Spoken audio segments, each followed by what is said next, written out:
உச்சநீதிமன்றமும் சொன்னது.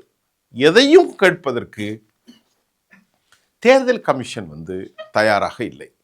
தேர்தல் கமிஷன் இப்ப இங்க என்ன பிரச்சனைன்னா, தேர்தல் கமிஷன் பாரதிய ஜனதாவினுடைய கையாளாக மாறியிருக்கிறதா என்ற கேள்வியும் எதிர்க்கட்சிகள் தற்போது தொடர்ந்து எழுப்பி வந்திருக்கிறார்கள். ஆகவே இந்த மோதலில் மகாராஷ்டிராவில் அவர்கள் தோல்வி கண்டதை போன்று பீகாரிலும் ஒரு தோல்வியை நோக்கி பயணிக்கிறார்களா என்ற கேள்வி வருகிறது. குடியுரிமை குறித்து அவர்கள் எழுப்பிய இந்த கேள்வியில் பல விவகாரங்கள் வருகிறது.